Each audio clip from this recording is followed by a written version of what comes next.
जय हिंद दोस्तों। आज का वीडियो हमारा राजस्थान ज्योग्राफी से और राजस्थान की जो बायोडाइवर्सिटी है उससे रिलेटेड होगा। आज के वीडियो को समझाने से पहले मैं कुछ कॉन्सेप्ट्स के बारे में बताऊंगा जो ज्योग्राफी राजस्थान को प्रभावित करती है। सबसे पहले हम देखते हैं अरावली रेंज को। अरावली रेंज जो गुजरात में पालनपुर से स्टार्ट होती है और राजस्थान को दो भागों में बांटती हुई ये गुजरात के राष्ट्रपति भवन तक जाती है। अब इसमें एक चीज़ देखो, यहाँ पर ये दो शाखाओं में फिर आगे जाके मिक्स हो जाती है, फिर ये यहाँ पर पतली रहती है, फिर यहाँ से आगे जाके इसका एक भाग जयपुर और अलवर की तरफ बढ़ता है और फिर ये आके ऐसे जाती है। तो इसका एक्सटेंशन मतलब इसका विस्तार अगर हम माने तो इसका विस्तार हम गुजरात में, राजस्थान, ये हरियाणा और ये हो गया अपना दिल्ली। उसके बाद में जो दूसरी हिल है, मेजर हिल है, वो राजस्थान में तो नहीं है लेकिन वो गुजरात से स्टार्ट होती है। वो मुख्य रूप से वो मध्य प्रदेश में है और ये सासाराम बिहार तक जाती है। इसका एक भाग कैमूर हिल्स भी है और मैंने पहले वीडियो में बताया कि सतपुड़ा हिल्स और विंध्यन हिल्स का जो मिक्सिंग पॉइंट है वो अमरकंटक के पास माना गया है। अब विंध्यन हिल्स को बताने के पीछे मेरा कारण ये है कि जो प्रमुख नदियाँ, राजस्थान की जो प्रमुख नदियाँ हैं उनमें जैसे माही हो गई, चंबल, कालीसिंध, पार्वती, इनका उद्गम विंध्याचल से होता है। उसके बाद में जो हमारी अरावली रेंज है इससे हमारी बाकी कई प्रमुख नदी जैसे बनास हो गई, बनास की सहायक नदियाँ हो गई, उसके बाद में लूणी हो गई, इनका उद्गम हमारे अरावली से होता है।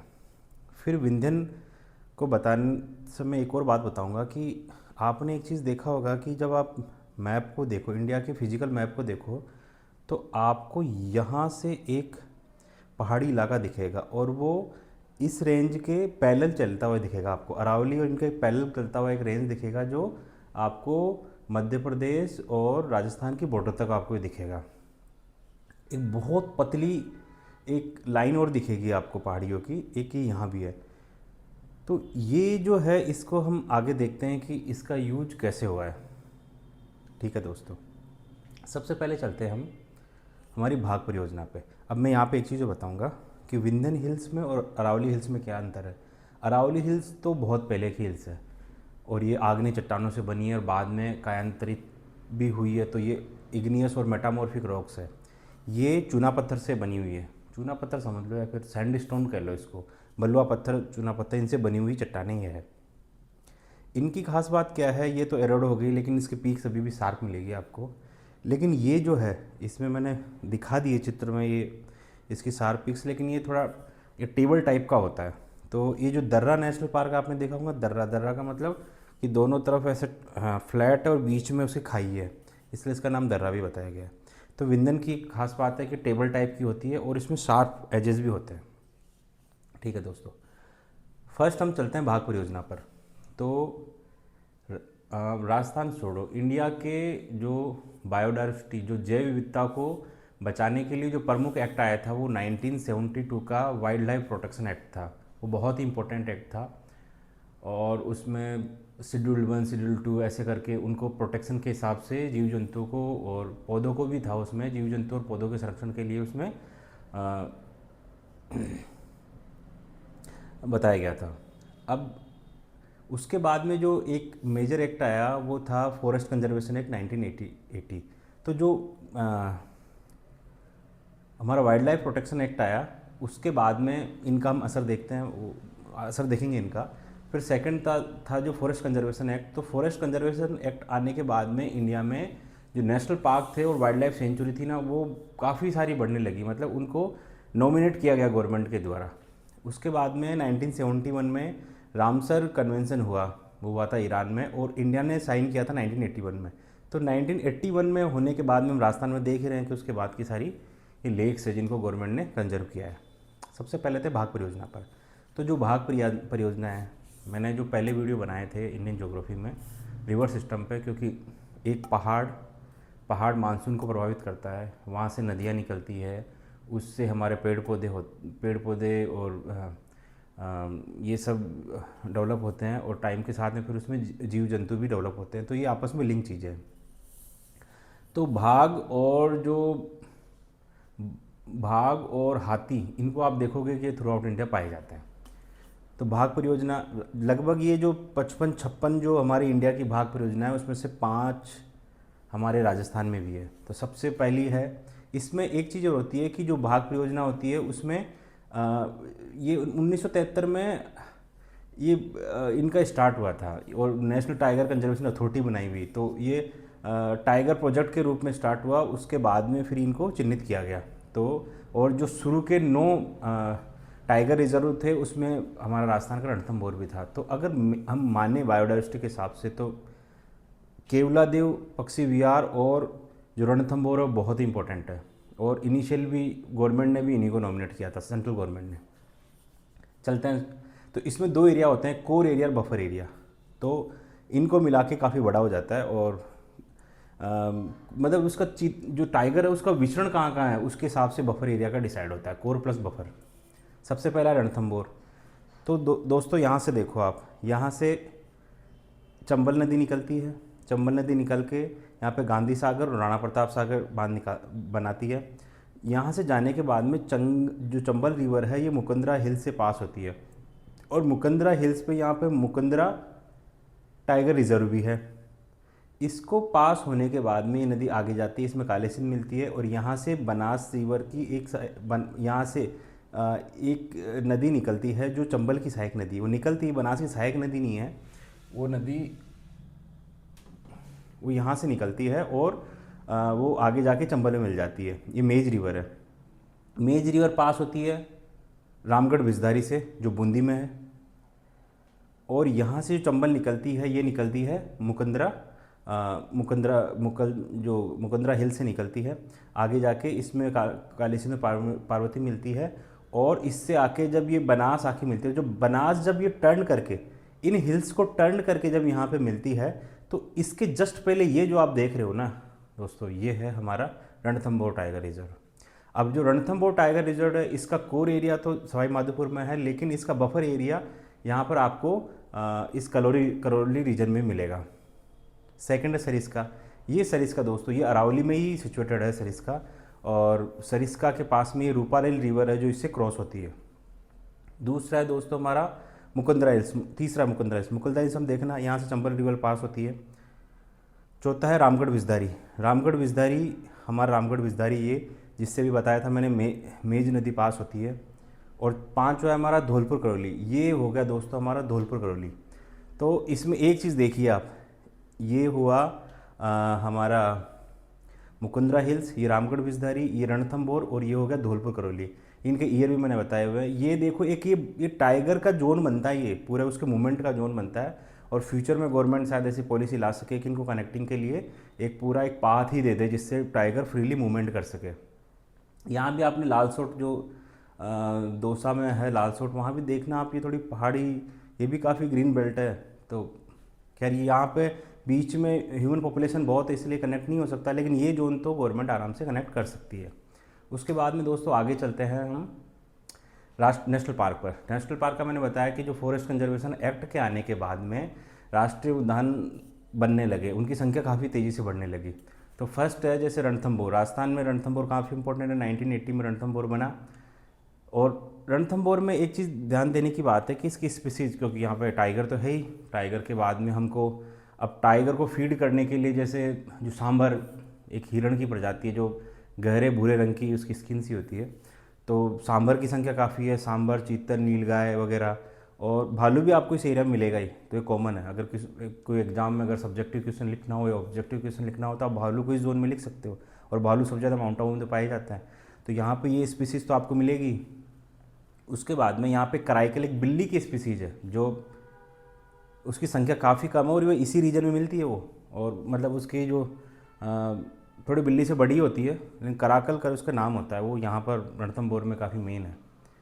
अगर आए क्वेश्चन, क्योंकि ऐसे डिस्टिंक्ट क्वेश्चन ही आते हैं एग्जाम में, तो रणथंभौर में वो पाई जाती है। थोड़ी बहुत सरिस्का में, लेकिन रणथंभौर मेन है। उसके बाद में हम अगला चलेंगे केवलादेव। केवलादेव, ये रहा दोस्तों केवलादेव, ये गंभीर रिवर पर है। दोस्तों देखिए कि एक गंभीरी रिवर जो बनास की जो सहायक नदी है आहड़, वो निकलती है, ये तो निकलती है अपने खबनौर की पहाड़ियों से बनास।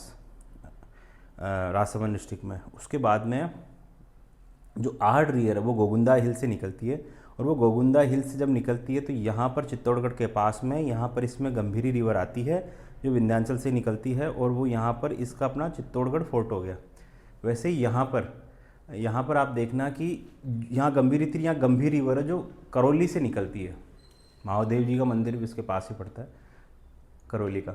यहाँ से नदी निकलती है और ये केवलादेव पक्षी विहार से निकलती है। केवलादेव पक्षी विहार मतलब आप ये समझ लीजिए कि जो पक्षियों का वो है ये, मतलब आप जैसे अलग अलग फूल देखते हो ना, वहाँ आप अलग अलग पक्षी देखोगे। लगभग 350 स्पीसीज है पक्षियों की यहाँ पर।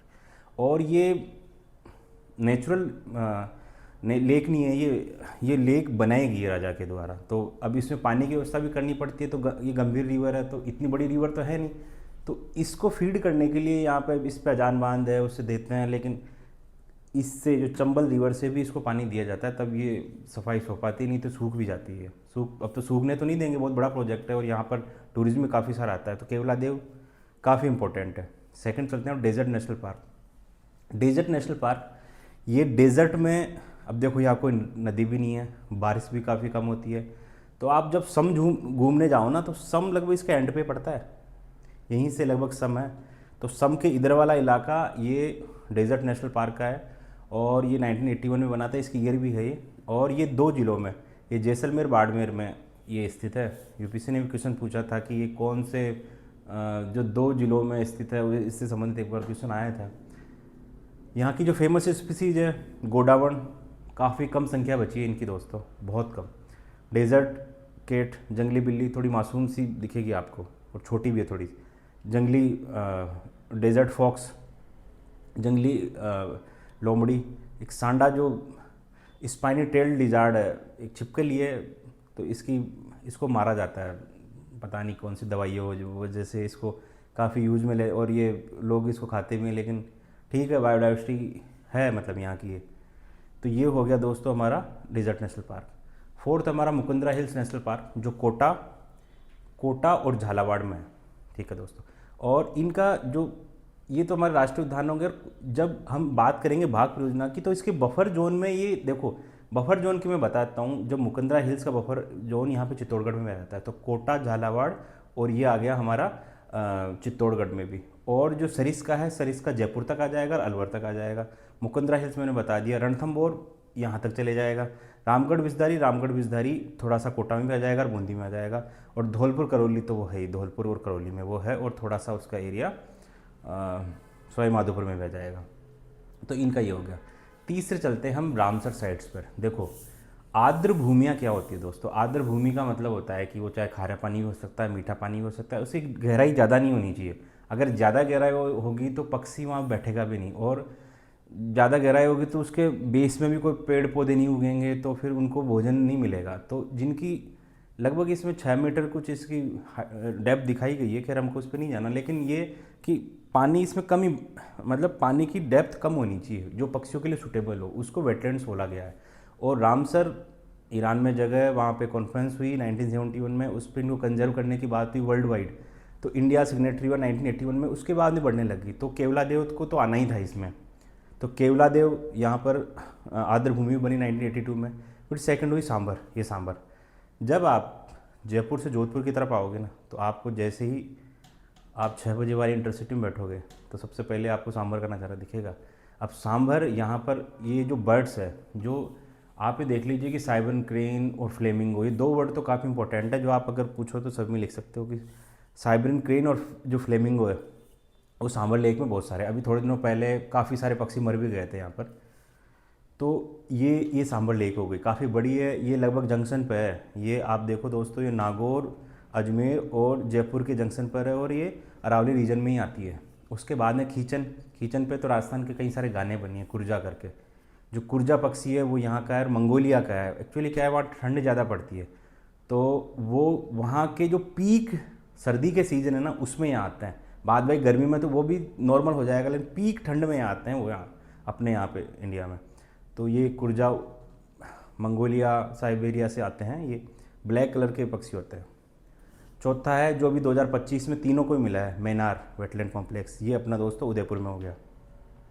5वां सिलीसेड अपनी ये देखो दोस्तों, सिली, ये अलवर के पास में ही सिलीसाइड है। यहीं पर ये जो अपना ये था, क्या नाम है, जो सरिस्का था, सरिस्का के पास में ही है, गंभीर नदी की सहायक नदी से इसको पानी मिलता है।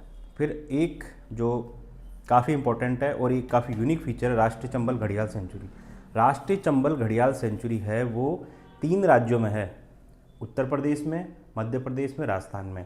ये चंबल के सहारे सारे चलती है और इस पर ये तीन तीन जो है, इनको बहुत ध्यान देने की बात है। घड़ियाल जो क्रिटिकली एंडेंजर्ड है, सबसे इम्पोर्टेंट, वो अपने यहाँ पर काफ़ी प्रिडोमिनेटली पाया जाता है और मुझे लगता है कि इसकी बहुत बड़ी संख्या इंडिया में बहुत लिमिटेड, ये शायद 4-5 ही होंगे या 2-3 ही हैं। उनमें से सबसे इम्पोर्टेंट ये है, 50% वेटेज तो, 50 से ज़्यादा परसेंट वेटेज तो इसी को है घड़ियाल के लिए।